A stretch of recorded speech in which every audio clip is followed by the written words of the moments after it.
आमर काली थिला आमर लास्ट सेशन अकाउंटिंग टर्मिनोलॉजी ऊपर जो थे कि आम अकाउंट्स रे व्यवहृत होउथिबा टर्म्स मानक भितर जानथिले। तो आज होची आमर नुआ सेशन टे आरंभ होची डेफिनेशन ऑफ बिजनेस इनकम ऊपर।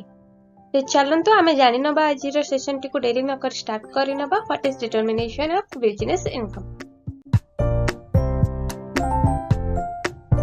तो चलंतु आमे जानिबा एबे डिटरमिनेशन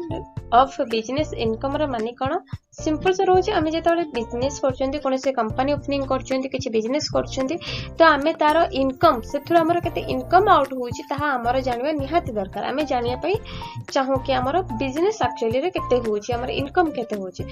तो ताको जानिबा पई हेले हमको किछि सिंपल सा कैलकुलेशन तो करबा पई पड़िबो केते खर्च होईची केते माल आसी केते बिक्री होईची तदर हमर लाभ केते हला। तो ए सब तो आमे जानिबा को ही पड़िबो। तो ताको आमे जानि कैलकुलेशन करिबार गोटे सिंपल तरीका अछि जाको आमे कहउचंती कंपटीशन ऑफ बिजनेस इनकम। ए चलन तो पढ़ी नबा। One of the most important objective of financial accounting is to determine whether the business operation have been profitable or not. जे कौन से बिजनेस हो छोट बिजनेस हो या फिर बड़ बिजनेस हो तांको पई सबोठारु इंपोर्टेंट कथा थाए कौन जानिबा कि तांको बिजनेस टी प्रॉफिट रे चालुची ना लॉस रे चालुची। तो सेति पई से मानको कोन करया पई पड़े A statement of profit or income is prepared for computation of operating profit of an enterprise। सेति पई गोटे प्रॉफिट और इनकम रो स्टेटमेंट प्रिपेयर करा जाय जहा थ्रू रे के समाने कैलकुलेशन करि पारंती कि तांका बिजनेस टी प्रॉफिट रे चली छि या फिर लॉस रे चली छि। तो statement of profit is prepared in two step. तो ये जो स्टेटमेंट को से माने प्रिपेयर करंती तो सेटा हमर नॉर्मल तह दुई स्टेप रे प्रिपेयर करा जाय। प्रथम स्टेप होची आमे ग्रॉस प्रॉफिट कैलकुलेशन करबा। सेकंड स्टेप रे आमे नेट प्रॉफिट कैलकुलेशन करबा। तो ये रहिला हमर स्टेटमेंट ऑफ प्रॉफिट रो गोटे छोटिया फॉर्मेट रे जेंति देखि पारुथबो। सेल्स केते हला एठी हमर लिखा जाय छी सेल्स देन सेल्स रो हमें केते अमाउंट रो सेल्स करछंती देन से थोड़ा में लेस करिया माने माइनस करि दबा cost of good sold. Cost of good sold माने कच्चा माल आसीबा थारु फिनिश्ड गुड प्रोड्यूस होला पर्यंत हमरो केते टंका खर्च होइछे हमें सेथुरु कोन करबा माइनस करि दबा। माइनस करि सरला परे हमरो कैलकुलेशन हे के बाहरी जिबा हमरो कोन ग्रॉस प्रॉफिट टी हमरो बाहरी जीवो। तो से ग्रॉस प्रॉफिट रो आमे ऑपरेटिंग एक्सपेंसेस कोन सब रहइबो खर्च हला सब हमरो जिनसटी तयारी सला परे आमे काको सैलरी दोउतबा वेजेस दोउतबा ये सब जो सब हमर एक्स्ट्रा खर्च थेबो हमरो प्रोड्यूस हिसला परे मध्य ताकू मध्य हमें माइनस करबा। माइनस कर सला परे हमर जोटा real profit net profit means real profit हमरो स्लैश टू कोन हबो आउट हे जिवो। तो ये रहिला हमर स्टेटमेंट ऑफ प्रॉफिट कैलकुलेशन केनते करा जिवो तार फॉर्मेट टी। देन हमर एठी अछि ग्रॉस प्रॉफिट एठी देखि देले फॉर्मेट रे मध्ये हम माने समस्त देखिले ग्रॉस प्रॉफिट केमते कैलकुलेशन करा जाउची। सेल्स रो हमें cost of goods sold minus कर देले हमर बाहरी जाउची कोन हमर बाहरी जाउची ग्रॉस प्रॉफिट। देन हमर ग्रॉस लॉस बिल्कुल तार ऑपोजिट हबो। जदी हमें सेल्स रो कॉस्ट ऑफ गुड्स सोल्ड को माइनस कले हमर ग्रॉस प्रॉफिट होची तार लॉस ले कोन हबो तार ऑपोजिट। ताले कॉस्ट ऑफ गुड्स सोल्ड रो हमें सेल्स को कोन कर दबा माइनस कर देले हमर बाहरी जिवो gross loss. Then net profit बाहर करिवार इजी फार्मूला रहला हमर ग्रॉस प्रॉफिट रो ऑपरेटिंग एक्सपेंसेस को माइनस कर देले हमर बाहरी जाउची हमर कोन net profit. Then net loss रे सेम बिल्कुल तार ऑपोजिट आसी जिवो operating expenses minus gross profit. Clear एते के बात पर्यंत। देन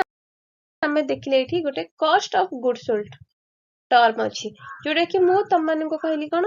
ना कंचा माल आनिबा थारु नै कि फिनिश्ड गुड रे परिणत हैला पर्यंत हमर जहा जहा सब खर्च होइছে हमें ताको कॉस्ट ऑफ गुड सोल्ड बोली कहि थांदो। तो से कॉस्ट ऑफ गुड सोल्ड को हमें कैलकुलेशन केनते करबा ताले प्रथमे हमें रखिबा ऊपर ओपनिंग स्टॉक रखिबा। हमर सपोज ओपनिंग स्टॉक आसला केते टंकार जिंस किना हे केसी ताको लिखिबा। देन ताधर में परचेज मींस नेट परचेज मु तुमको परचेज जेतले पढैतिली जेतले कहितिली नेट परचेज केमते कैलकुलेशन करै जिवो गोटे हमर कैश रे परचेज कराई थाय जोटा कि हम डायरेक्ट पैसा देके किनि थांती आ गोटे हमर थाय क्रेडिट रे बाके आमे जो जिंस ओरा को किनि थांती ता छड़ा आमर गोटे परचेज रिटर्न थाए जदि आम पाखे किसी जिन अधिका ही थाए एक्सपायरी डेट हो जाए या फिर प्रोडक्ट खराब पड़ला तो आम कौन कर देते रिटर्न कर देते तो ये सब को कंसीडर करने पड़ो तो से जो नेट परचेज आम बाहर करवा आम फर्मुला रहा कैश रे आम केते किनिचंती प्लस आम क्रेडिट रे केते करछंती माइनस आम रिटर्न केते कर देछंती तो जोटा फेरे देछन सेटा तो हम परचेज हेछि बोली कैलकुलेशन करियानी ना सेटा तो माइनस हम पाखु तो परचेज रिटर्न को माइनस कला परे एक्चुअल जतिक बाहरिबा सी होउछि हमर परचेज नेट परचेज देन आमर से कौन ऐड हम all direct expenses on purchase जहाँ जहाँ सब आमर डायरेक्ट एक्सपेंसेस होता सब पुणी मिसाई से जी अमाउंट आमर बाहर से आम माइनस करदे आमर कौन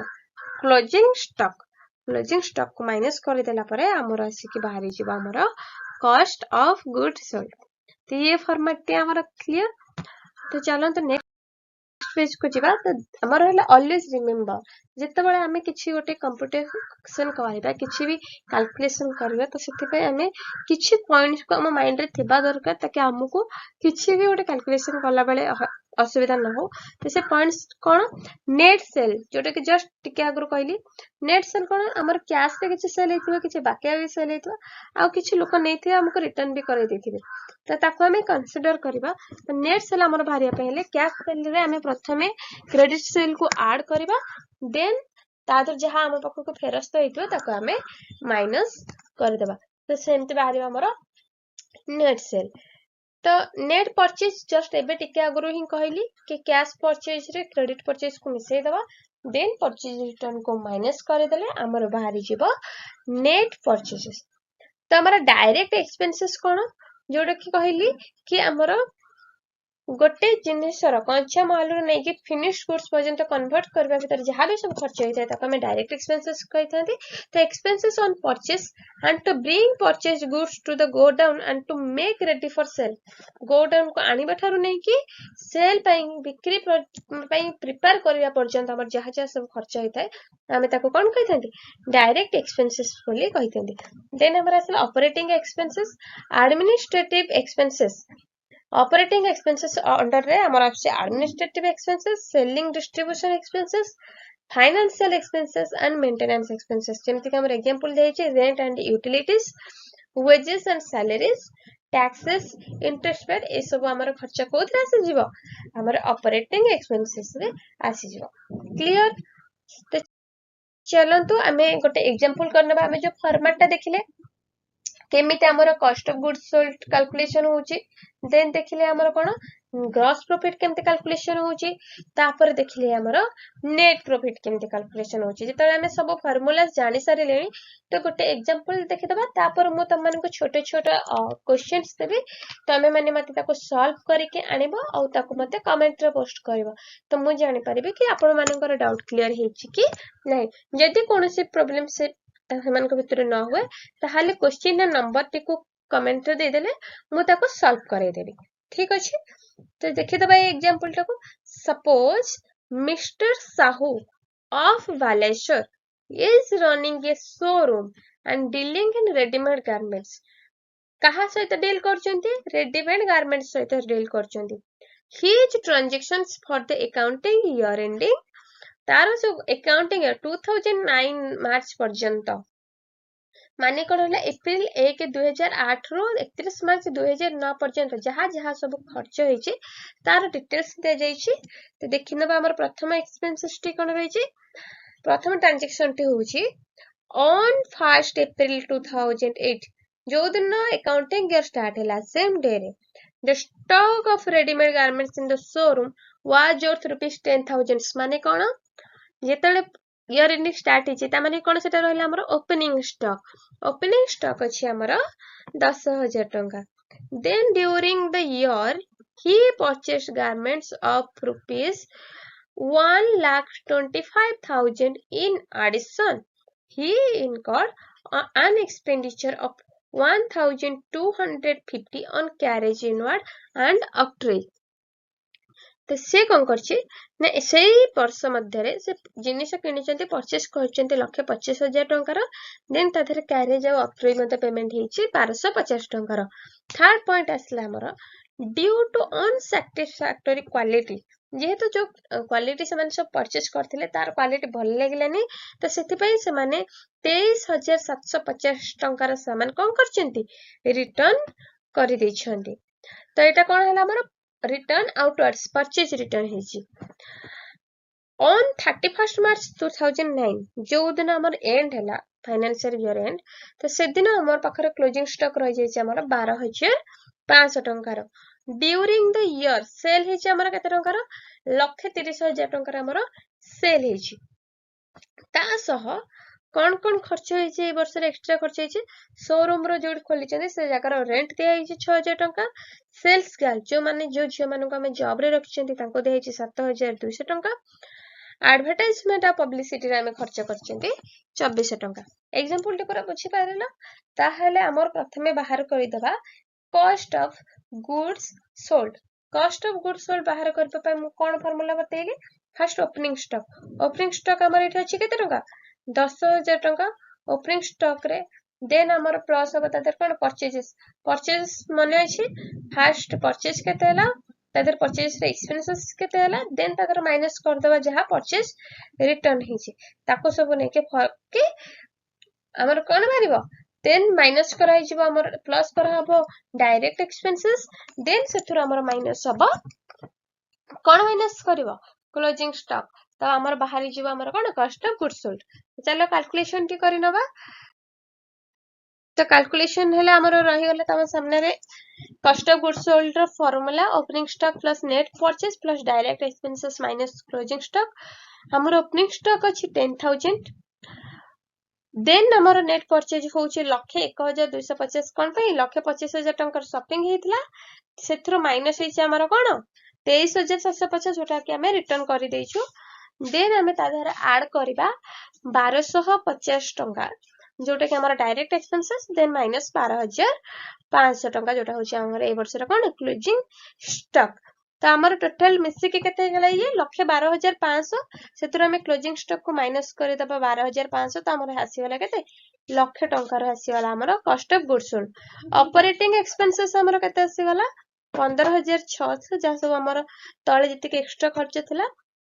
देन हमें फॉर्मेट रे पके देबा income statement of mister Sahu for the year ending 31 मार्च 2009 तो सेल हमर हिची केते 1,30,000 तादुर हमें कॉस्ट ऑफ गुड्स सोल्ड हमें कैलकुलेशन करके बाहर करछन्ते 1,00,000 टंका लेस कला पर हमर आसले केते 30,000 जोटा कि होची हमर ग्रॉस प्रॉफिट देन हमें सेथुर माइनस कर देबा ऑपरेटिंग एक्सपेंसेस जोटा कि होची 15,600 तो सेथुर हमें माइनस कर देला परे हमर आसे वाला बाहर वाला केते नेट प्रॉफिट जोटा कि होची हमर 14,400 टंका रे हमर रहला कोन नेट प्रॉफिट डन क्लियर एति गड पर्यंत देन मु तुमको सेम टाइप रो किछि देछि एक question number 1 question number 2 then question number 3 एथिरे cost of goods sold calculation करबो एंड एथिरे कैलकुलेशन करबो कोन प्रॉफिट कैलकुलेशन करबो तो सब कैलकुलेशन करि परिबो इजी अछि तम मानक पई ताको सब कैलकुलेशन करबो जोटे न आसीबो सेटा आपण माननको कमेंट सेक्शन रे आपण माने कोन करबे ताको पोस्ट करि देबे तो मु तार सॉल्यूशन नेक्स्ट सेशन ने नै आसीबे ठीक अछि आज पई एतिकी आज सेशन टी भले लागिथिबो आपण माने क्लियरली बुझी परिथिबे केमिति हमर प्रॉफिट कैलकुलेशन कर जाउची ताले मो चैनल को लाइक करिवे शेयर मध्ये कर देबे आ सब्सक्राइब मध्ये कर देबे thank you so much tata bye bye and good night.